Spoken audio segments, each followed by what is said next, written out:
بسم الله الرحمن الرحيم إن الحمد لله نحمده ونستعينه ونستغفره ونعوذ بالله من شرور أنفسنا ومن سيئات أعمالنا من يهده الله فلا مضل له ومن يضلل فلا هادي له وأشهد أن لا إله إلا الله وحده لا شريك له وأشهد أن محمدا عبده ورسوله أما بعد. Donc là c'est le deuxième cours qui va concerner l'épître de Usul fi Tafsir, les fondements du tafsir de Cheikh Mohammed ibn Saleh al-Uthaymin. Donc la dernière fois nous avons parlé de Al-Qur'an. Donc rappelez-vous le Coran avec sa définition au niveau linguistique. Ça veut dire qu'il avait deux significations. On parlait de sa signification légiférée. Aujourd'hui, nous allons voir Nuzul al-Qur'an et Awwalu ma nazala min al-Qur'an. C'est-à-dire comment le Coran a été révélé, comment le Coran a été descendu au prophète sallallahu alayhi wa sallam de différentes manières. Et ensuite, nous allons voir quel est le premier verset qui a été révélé ou la première sourate qui a été révélée. Donc là, Cheikh Mohammed bin Uthaymin, dans ce deuxième chapitre, il dit Nuzul al-Qur'an. Donc la descente, la révélation du Coran. نزل القرآن أول ما نزل على رسول الله صلى الله عليه وسلم في ليلة القدر في رمضان. قال الله تعالى إنا أنزلناه في ليلة القدر. À savoir que le Coran, la première fois qu'il a été révélé, donc il a été révélé sur notre prophète sallallahu alayhi wa sallam, la nuit du destin, pendant le Ramadan. Donc déjà, cela montre que la nuit du destin, elle se passe pendant le Ramadan et non en dehors du Ramadan. Et que le Coran, la première fois qu'il a été révélé, il a été révélé pendant Ramadan. Inna anzalnahu fi laylatil qadr. Nous l'avons révélé, descendu la nuit du destin. Donc dans Surat Al-Qadr. Et dans un autre verset, Allah subhanahu wa ta'ala dit Inna anzalnahu fi laylatin mubarakah. Inna kunna mundirin. Fima yufraqu kullu amrin hakim. Ad-Dukhan, verset 4, 3 et 4. Inna anzalnahu fi laylatin mubarakah. Nous l'avons révélé, descendu dans une nuit qui est bénie. Inna kunna mundirin. Nous étions avertisseurs. Fiha yufraqu kullu amrin hakim. Allah subhanahu wa ta'ala, il dit que la descente de ce Coran va donc pouvoir distinguer chaque chose avec sagesse. Ensuite, Allah subhanahu wa ta'ala dit Shahru Ramadan alladhi unzila fihi al-Qur'an hudan lin-nasi wa bayyinatin min al-huda wal-furqan. Le mois de Ramadan pendant lequel a été révélé le Coran, a été descendu le Coran, qui est une guidée pour les gens, wa bayyinatin min al-huda, de manière explicite parmi la guidée et des choses claires parmi la guidée wal-furqan et le discernement. Et l'âge du prophète sallallahu alayhi wa sallam, lorsqu'il a reçu la révélation, avait 40 ans. Donc d'après l'avis le plus juste chez les gens de science. Et c'est l'avis qu'a relaté Ibn Abbas wa Ata wa Sa'id ibn al-Musayyib et d'autres parmi les gens de science. Et d'ailleurs, l'âge de 40 ans, c'est l'âge le plus accompli de l'homme. C'est là, on dit que où il a le plus de discernement, où on va dire il a toute sa tête, kamal al-aql, toute sa raison, wa tamam al-idrak. Là où il a la meilleure des compréhensions, ils disent à l'âge de 40 ans. C'est pour ça que le prophète sallallahu alayhi wa sallam a reçu la révélation à l'âge de 40 ans. والذي نزل بالقرآن من عند الله تعالى إلى النبي صلى الله عليه وسلم إلى النبي صلى الله عليه وسلم جبريل أحد الملائكة المقربين الكرام. Donc celui qui a fait descendre le Coran d'Allah subhanahu wa ta'ala au prophète, c'est qui? C'est Jibril, qui est l'un des anges le plus important de la création. Et c'est l'ange, comme nous l'avons vu dans l'Usul al-Thalatha, qui est responsable de la révélation des livres sacrés. Et qui est un ange rapproché parmi les anges d'Allah subhanahu wa ta'ala. قال الله تعالى وإنه لتنزيل رب العالمين نزل به الروح الأمين وإنه لتنزيل رب العالمين. Ce Coran, il est descendu de la part d'Allah subhanahu wa ta'ala, le Seigneur des mondes. نزل به الروح الأمين. الروح الأمين, c'est qui ici? Comme il a dit Cheikh al-Islam ibn Taymiyyah et d'autres gens scients, c'est le digne de confiance. C'est qui? C'est Jibril alayhi salam. على قلبك لتكون من المنذرين. Sur ton cœur, il a été révélé sur ton cœur pour que tu sois un avertisseur.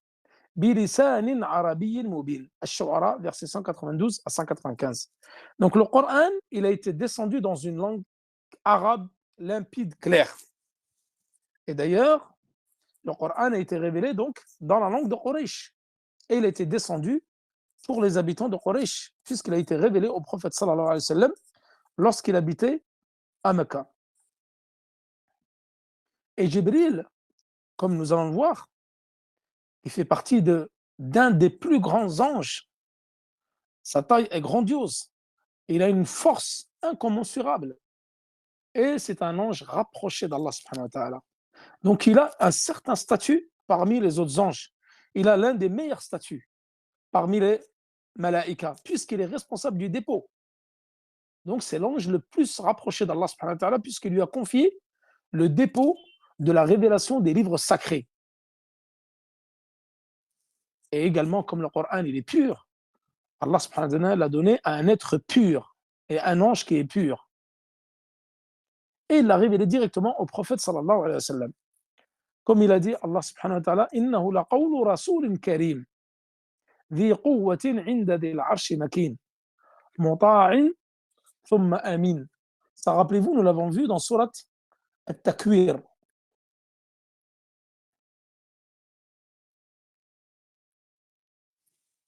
Surat At-Takwir. Donc là, il dit, Allah subhanahu wa ta'ala, innahu laqawlu rasulin karim. C'est-à-dire que ce Coran-là, c'est les paroles qui ont été rapportées par qui? Par un messager honorable. Rasulun Karim, c'est qui? C'est Jibril alayhi salam. Dhi quwwatin, il a une force incroyable. Dhi quwwatin inda dhil arshi makin. Donc doté d'une grande force. Un noble messager. Donc le Coran, c'est la parole d'un noble messager. Qui est ce noble messager? C'est Jibril alayhi salam. Doté d'une grande force et ayant un rang élevé auprès du maître du trône. Donc le Jibril, c'est celui qui a le rang le plus élevé auprès d'Allah subhanahu wa ta'ala. Obéit là-haut est digne de confiance. Muta'in. C'est-à-dire que Jibril, il est obéi. Il obéit à Allah subhanahu wa ta'ala et ensuite il est digne de confiance. Et là ensuite il dit, votre compagnon Mohammed n'est nullement fou. Il l'a effectivement vu au clair horizon. Et il ne garde pas avarement pour lui-même ce qui lui a été révélé. Donc là, chose très importante, c'est qu'Allah subhanahu wa ta'ala nous révèle dans le Coran que Mohammed sallallahu alayhi wa sallam a vu Jibril. Et ça, nous l'avons déjà vu dans l'Iman bil Malaïka et nous aurons l'occasion de le revoir dans Aqidah al-Sunnah wal-Jama'a et l'Aqidah al-Wasitiyya, que le prophète sallallahu alayhi wa sallam a vu Jibril 2 fois sous sa vraie forme. Et comme il a dit le prophète sallallahu alayhi wa sallam, ses ailes, il était doté de 600 ailes. Et ses ailes recouvraient tout l'horizon. Donc, Jibril a une création énorme. Et rappelez-vous, nous l'avons vu dans le Durus al-Muhimma, où nous disions que lorsque le prophète sallallahu alayhi wa sallam a fait le voyage de l'ascension, qu'il est monté au 7e ciel,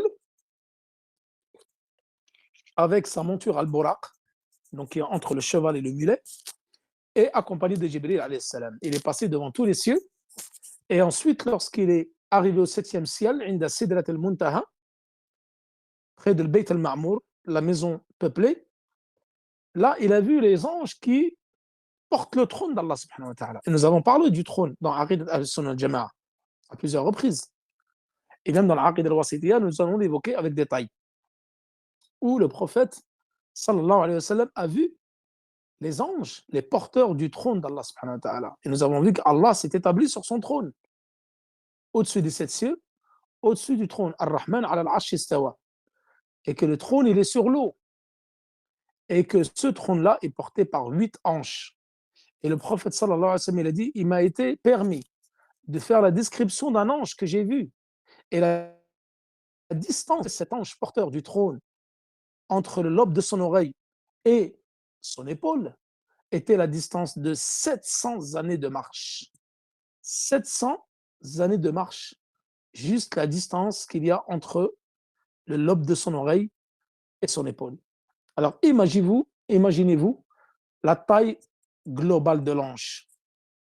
Et imaginez-vous la taille de l'arche. Rappelez-vous, dans le dernier chapitre que nous avons vu dans Kitab al-Tawhid, le tout dernier chapitre, 67 de Kitab al-Tawhid, et nous avons fait la description comme quoi, à la fin des temps, Allah subhanahu wa ta'ala, il va prendre les terres, les 7 terres, les 7 cieux, et il va les empoigner dans sa main, la main droite. Et nous avons vu que la distance qu'il y avait entre chaque ciel était de 500 années de marche. Et la distance qu'il y a entre le 7e ciel et le trône était de 500 années de marche. Le trône et le paradis, 500 années de marche. Et là, donc, juste la taille, et on avait dit que la taille du kursi par rapport à la taille de la arche était la même chose que la taille d'une pièce que tu jettes dans le désert. Donc, immense. Et donc, Jibril a des caractéristiques spécifiques que n'ont pas les autres anges. C'est un ange rapproché, qui a un rang très élevé. Et c'est celui qui est doté de la meilleure des caractéristiques. Il est responsable de la révélation. Donc, le digne de confiance, le pur, l'honorable, et Allah subhanahu wa ta'ala lui a confié cette mission de révéler toutes les écritures saintes. Et Jibril alayhi salam, comme nous allons le voir lors de la révélation, le prophète sallallahu alayhi wa sallam l'a vu 2 fois sous sa vraie forme. Il avait 600 ailes. Et les autres fois où le prophète sallallahu alayhi wa sallam a reçu la révélation, nous allons voir que plusieurs fois Jibril est venu le voir sous sa forme humaine. Et ça fait partie de la croyance aux anges, à savoir que Allah subhanahu wa ta'ala, pour les transformer sous forme humaine. Et le meilleur exemple concernant cela, ou la meilleure preuve, c'est Hadith Jibril, que vous connaissez tous, que nous avons expliqué dans Usul al-Thalatha, que j'ai expliqué dans Arba'in al-Nawawiyya, lorsqu'un homme de blanc vêtu, cheveux noirs, non ébouriffés, qui ne portait aucune trace de voyage sur lui, est arrivé et s'est agenouillé face au prophète sallallahu alayhi wa sallam, genou contre genou, et il a mis ses mains sur ses cuisses et il a questionné le prophète sallallahu alayhi wa sallam à propos de l'islam, à propos de la foi, à propos de la bienfaisance et à propos des signes de la fin des temps. Et le prophète sallallahu alayhi wa sallam lui a répondu. Et à la fin, lorsqu'il est parti, il lui a dit, savez-vous qui c'était? Et Omar ibn Khattab, il a dit, Allah wa Rasul wa alam. Il a dit, c'est Jibril qui est venu vous apprendre votre religion. Et là, donc, Jibril, les prophètes l'ont vu, les compagnons l'ont vu, puisqu'il avait une forme humaine. Il s'était assis au milieu de l'assise dans la mosquée face au prophète sallallahu alayhi wa sallam. Donc, ils l'ont vu. Et les anges ont également participé à la bataille de Badr, comme cela a été mentionné dans As-Sira al-Nabawiyya. Et les gens se sont présentés plusieurs fois au prophète sous des formes humaines, telles à Maryam alayhi salam. Ils ont été voir l'autre, le peuple de l'autre alayhi salam. Ils se sont présentés à Ibrahim alayhi salam, à l'autre, et ainsi de suite. قل نزله روح القدس من ربك بالحق يثبت الذين هو هدى وبشرى للمسلمين. Donc نزله, c'est qui يقول نزله, dit la descendue qui روح الأمين. Donc le digne de confiance, c'est Jibril alayhi salam. Min rabbika, de son Seigneur. Parce que l'intermédiaire, c'est Jibril alayhi salam, à chaque fois. Et la descendue de son Seigneur. Avec véracité, avec vérité. Liyuthabbita alladhina amanu. Liyuthabbita ici, pour que les gens qui ont reçu la révélation soient fermes. Ceux qui ont cru restent fermes sur cette vérité. Et wa bushra wa hudan wa bushra lil muslimin. Donc le Saint-Esprit ici, Jibril alayhi salam, digne de confiance, il l'a fait descendre de la part de ton Seigneur en toute vérité, afin de raffermir, c'est-à-dire raffermir la foi de ceux qui ont cru, ainsi qu'un guide. Donc ce Coran, c'est un guide et une bonne annonce pour les musulmans.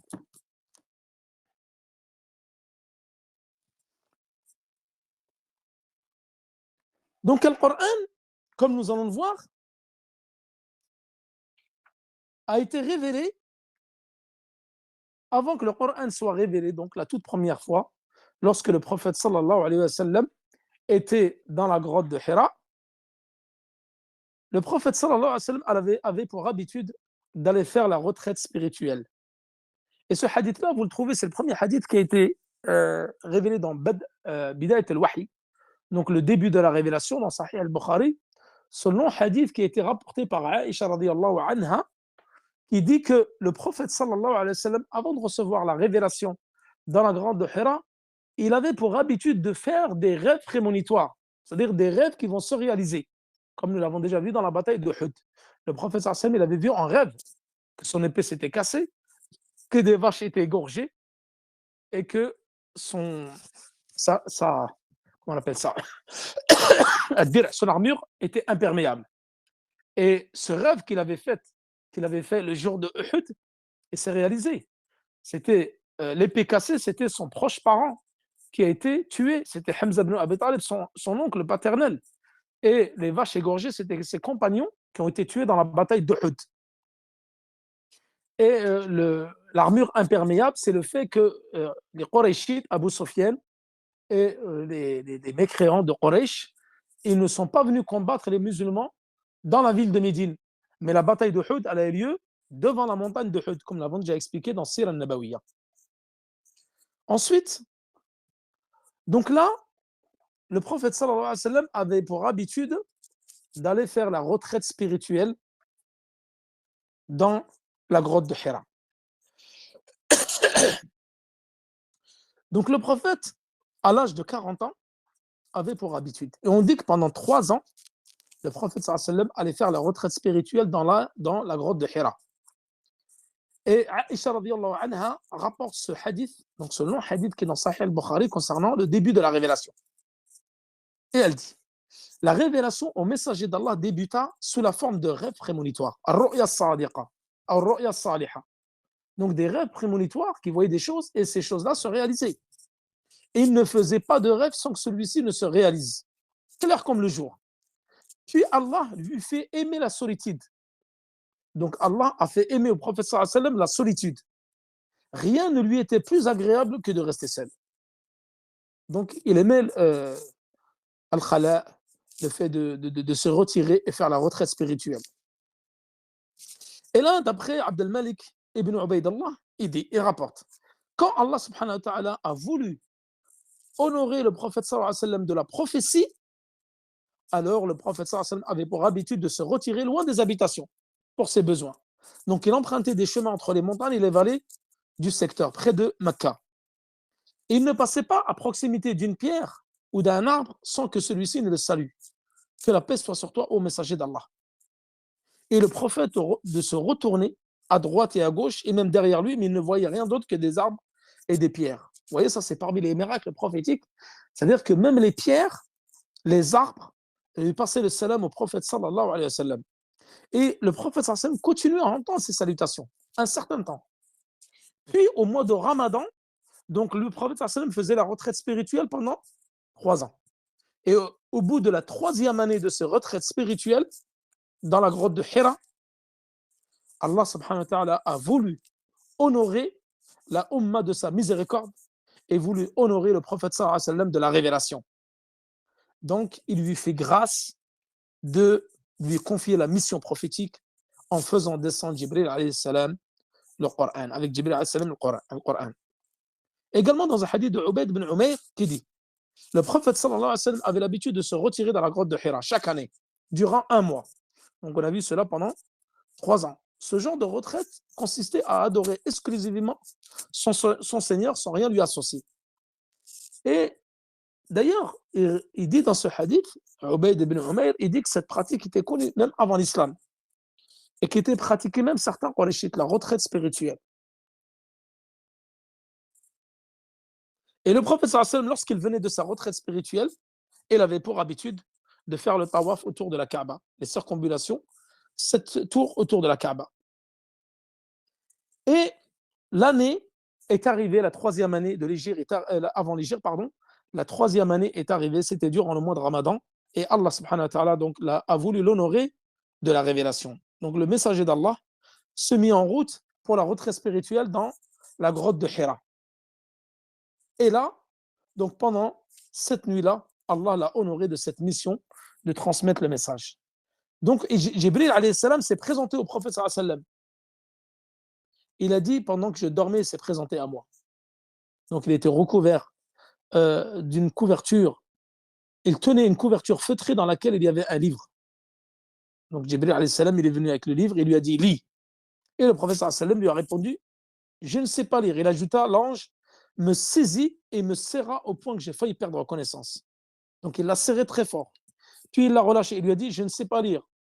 L'ange, il l'a saisi une deuxième fois, le prophète sallallahu alayhi wa sallam, au point qu'il a failli perdre connaissance. Il lui a dit, lis. Il a dit, je ne sais pas lire.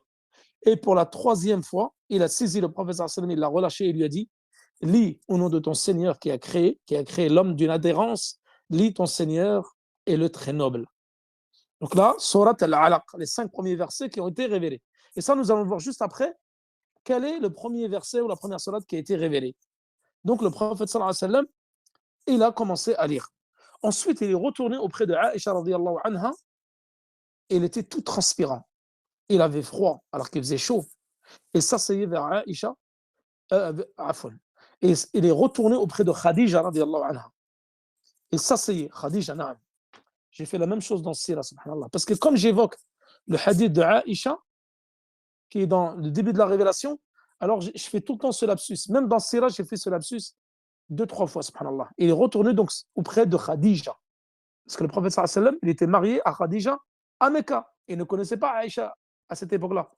Et comme nous allons le voir, lui, il s'est marié beaucoup plus tard avec Aïcha radiyallahu anha lorsqu'il a fait l'hijra, la hijra, dont nous allons parler ce soir, Inch'Allah, dans la conférence à 21h30, à 19h30, le thème spécifique sur la hijra. Et là, Khadija radiyallahu anha lui a dit, qu'as-tu Abul Qasim? Donc la kunya du prophète c'est Abul Qasim. Il a dit, j'ai envoyé des gens te chercher, car elle croyait que le prophète sallam s'était perdu. Ils allaient le chercher et ils ne t'ont pas trouvé. Et le prophète sallam lui a raconté ce qui s'était passé. Et là, Khadija radiyallahu anha l'a réconforté, lui a dit, reste ferme, oh mon cousin, reste ferme et réjouis-toi de ce qui t'est arrivé et reste ferme sur cela. Et ensuite, bon, on ne va pas refaire la Sira al-Nabawiya. Ensuite, elle était partie voir Waraqat ibn Nawfal, son cousin, elle lui a raconté cela. Lui, il avait embrassé l'islam à l'époque, et ensuite, il est venu, et lorsque le prophète sallallahu lui a raconté cela, il a embrassé l'islam. Donc ça, c'était un préambule par rapport à la révélation. Donc la révélation, ça a été révélé pendant le Ramadan, c'est-à-dire Laylatul Qadr, la nuit du destin. Donc ça, c'est une preuve que la première révélation a été faite pendant Ramadan, pendant la nuit du destin. Là également, une question se pose où les savants, ils ont divergé. Nous allons voir que l'avis le plus plausible, c'est que le Coran, est-ce qu'il a été révélé en une seule fois, comme on dit certains savants, ou il a été révélé en plusieurs fois, durant plusieurs années. Tout d'abord, la révélation est de plusieurs types. La première révélation, c'est la révélation de Allah subhanahu wa ta'ala à l'ange. قال تعالى إذ يوحي ربك إلى الملائكة أني معكم. Lorsque Allah subhanahu wa ta'ala, ton Seigneur, va révéler aux anges, je suis avec vous. نزله روح القدس من ربك. Donc il a descendu qui? روح القدس, le Saint-Esprit, Jibril alayhi salam, de ton Seigneur. Et également, comme nous l'avons vu dans Kitab Tawhid, في hadith An-Nawas ibn Sam'an. Lorsque, nous l'avons vu ça dans Kitab Tawhid, lorsque Allah subhanahu wa ta'ala voulait parler de la révélation, et ce hadith il est très long, nous l'avons déjà expliqué dans Kitab Tawhid. Comment était la révélation lorsque Allah subhanahu wa ta'ala a voulu parler donc de la révélation. Ensuite, la deuxième étape, tu as la révélation d'Allah subhanahu wa ta'ala à son prophète. Comme nous avons vu, Ar-Ru'ya Saliha fil Manam, les rêves prémonitoires. Donc, le prophète sallam recevait des rêves prémonitoires d'Allah subhanahu wa ta'ala alors qu'il était en rêve. Et ces rêves prémonitoires se réalisaient. comme nous l'avons vu, donc, fi Bad' al-Wahy, le long hadith qui a été rapporté par le Bukhari, de Aïcha radiyallahu anha, qui décrit comment a commencé la révélation. C'est un long hadith qui est dans Sahih al-Bukhari. Ensuite, la révélation qui est transmise de l'ange Jibril alayhi salam au prophète sallallahu alayhi wa sallam. Donc là, de deux façons. Jibril alayhi salam venait d'après sa ala suratihi al-haqiqiyya, c'est-à-dire d'après sa créature comme Allah subhanahu wa ta'ala l'a créé, comme il l'a façonné, c'est-à-dire doté de 600 ailes. Et le prophète sallallahu alayhi wa sallam l'a vu comme ça deux fois, lorsqu'il a fait l'Isra wal Mi'raj, et il l'a vu une fois fi Batha Quraysh, donc à Mecca. Une fois à Mecca et une fois lorsqu'il a fait l'Isra wal Mi'raj avec lui. Ensuite, Jibril alayhi salam venait souvent ramener la révélation au prophète sallallahu alayhi wa sallam sous forme humaine, très souvent. Et nous l'avons vu déjà dans le hadith Jibril, que Jibril alayhi salam, il prenait la forme humaine. Ensuite, et là nous allons parler de Nuzul al-Qur'an. Donc c'est le chapitre d'aujourd'hui. Je me suis un petit peu étalé. Comment le Coran a été révélé. Donc tout d'abord, comme je vous ai dit, Ar-Ru'ya Saliha. Ensuite, à l'âge de 40 ans, Allah l'a honoré de la révélation avec les premiers versets qui ont été révélés. Iqra bismi rabbika alladhi khalaq. Et là, les savants ont divergé. Est-ce que le Coran a été descendu une seule fois ou est-ce qu'il est descendu en plusieurs fois? Il y a des savants qui disent que le Coran est descendu une seule fois. Que Jibril, il a pris d'Allah subhanahu wa ta'ala et ensuite il a descendu au prophète sallallahu alayhi wa sallam, et ceci le jour de Laylat al-Qadr, la nuit la nuit du destin, donc pendant Ramadan. Mais ce n'est pas un avis majoritaire. L'avis majoritaire, c'est que le Coran a été descendu en deux étapes. Première étape, il a été descendu jumlatan wahida. Nuzul al-Qur'an jumlatan wahida, c'est-à-dire d'une traite. Une fois, min al-lawh al-mahfouz ila al-bayt al-izza, c'est-à-dire al-lawh al-mahfouz, la table gardée, donc il a été descendu de la table gardée ila bayt al-izza fi as-sama' ad-dunya. Donc bayt al-izza, cette maison dans le dernier ciel mondain, fi laylat al-qadr fi Ramadan, dans la nuit du destin pendant le Ramadan. Ça, c'est la première étape. Il est descendu une fois. Ensuite, il est descendu une deuxième fois, mufarraqa, ala Rasul sallam fi 23 sana. Ensuite, il est descendu, donc fragmenté, sur une période de 23 ans, comme nous l'avons déjà vu dans la biographie du prophète sallam. Sur 23 ans, il a reçu la révélation. 13 ans à Mecca et 10 ans à Médine. Et ça, c'est l'avis majoritaire, l'avis qui est adopté par Ibn Abbas, wa Zarkashi, wa Ibn Hajar, wa Al-Qurtubi, wa As-Suyuti. Comme quoi le Coran est descendu en deux étapes, une seule fois entièrement, donc pendant Laylat al-Qadr, et une deuxième fois de façon dispersée, fragmentée sur 23 ans. Ensuite, awwalu man nazala, et nous finirons par ceci, Inch'Allah, car nous avons la conférence sur la hijra dans moins d'une heure. Parce qu'après, j'ai un cours Arba'in Nawiya avec des frères en khas. Je finirai par ceci. Awwalu ma nazala min al-Qur'an. Quel est le premier verset qui a été révélé du Coran? Car certains savants disent qu'il y a une divergence. Et nous allons voir où est la divergence. Et pourquoi il y a une divergence? Car certains disent c'est Surat al-Alaq, les 5 premiers versets de Surat al-Alaq, et d'autres disent non, c'est Surat al-Mudaththir, comme ceci a été rapporté par le hadith de Jabir. Hadith de Jabir que nous allons voir maintenant.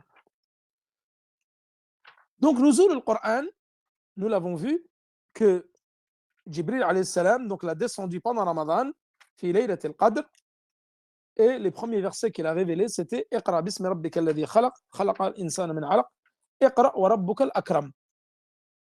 Donc ces premiers versets-là, alladhi 'allama bil qalam 'allama al-insana ma lam ya'lam, ces 5 premiers versets de Surat al-Alaq c'est les premiers versets qui étaient révélés. Quelle en est la preuve de cela? La preuve de cela, c'est comme a été rapporté dans Sahih al-Bukhari wa Muslim, d'après le hadith de Aïcha, qui dit que la première, comment a commencé la révélation lorsque le prophète sallallahu alayhi wa sallam voyait des rêves prémonitoires. Et que le matin, lorsqu'il se réveillait, il les voyait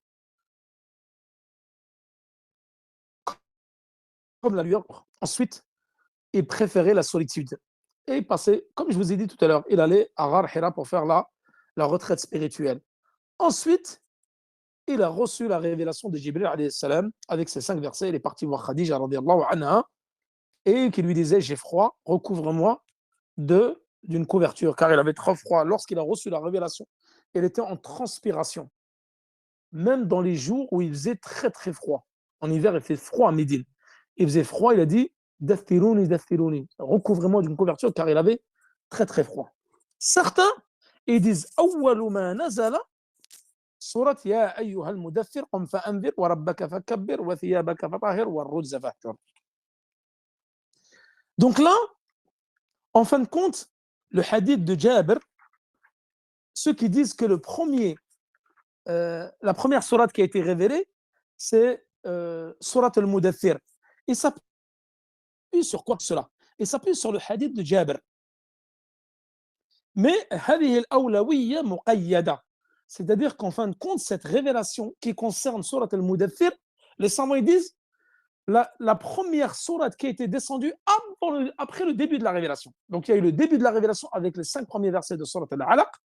Et après cela, donc Jabir alayhi salam, radiallahu anhu, il dit la première sourate qui a été descendue. Donc les savants disent soit c'est la première sourate qui a été descendue après la révélation, soit ils disent la première sourate complète qui a été descendue, c'était Surat al-Mudaththir. Donc c'est Amrun Nisbi. En fin de compte, la première révélation, c'était uniquement les 5 premiers versets de Surat al-Alaq. Mais la première sourate entière qui est descendue, comme l'a dit Jabir, c'est Surat al-Mudaththir. قال حديث جابر رضي الله عنه في الصحيحين أن أبا سلمة بن عبد الرحمن سأله. أبا سلمة بن عبد الرحمن il a questionné Jabir. Il lui a dit: أي القرآن أنزل أول? Quel est le premier Coran qui a été révélé? فقال جابر: يا أيها المدثر. Et là, Abu Salama, il a dit: أنبئت أنه اقرأ باسم ربك الذي خلق. فقال جابر, c'est-à-dire, moi j'ai entendu que c'était اقرأ باسم ربك الذي خلق. Et Jabir lui a rétorqué: لا أخبرك إلا بما قال رسول الله صلى الله عليه وسلم. قال رسول الله صلى الله عليه وسلم. Ensuite, il cite le hadith. فأتيت خديجة فقلت دثروني وصبوا علي ماء باردا وأنزل علي يا أيها المدثر. Jabir, ce qu'il a voulu dire par là, c'est que ça, c'est une deuxième étape. C'est la révélation qu'il a reçue une fois qu'il est arrivé chez Khadija. Et la première révélation qu'il a reçue, le prophète sallallahu alayhi wa sallam, c'est dans Ghar Hira, Iqra bismi rabbika alladhi khalaq. Alors que Surat al-Mudaththir, Ya ayyuha al-Mudaththir, il l'a reçu quand? Après avoir reçu Iqra bismi rabbika alladhi khalaq. Et d'ailleurs, ce verset, cette Surat Ya ayyuha al-Mudaththir, il l'a reçu lorsqu'il était dans la maison de Khadija. Et il lui a dit: recouvrez-moi de couverture, car il avait très froid. Donc ça, c'est venu qu'après. Donc là, les savants ils disent: هذه الأولوية التي ذكرها جابر باعتبار أول ما نزل بعد فترة الوحي. C'est-à-dire, c'est la première sourate qui a été révélée après le début de la révélation. Et rappelez-vous ce que nous avait dit on avait dit dans Usul Thalatha: Nubbi'a bi Iqra wa ursila bil Mudaththir. Cheikh Mohammed ibn Abdul Wahhab dit dans les 3 fondements, dans le dernier fondement, en parlant du prophète sallallahu alayhi wa sallam, Nubbi'a bi Iqra. C'est-à-dire qu'il a reçu la prophétie avec la sourate Al-Alaq, Iqra bismi rabbika alladhi khalaq. Wa ursila bil Mudaththir. Ursila, c'est-à-dire qu'il a reçu le message avec sourate Ya ayyuhal Mudaththir.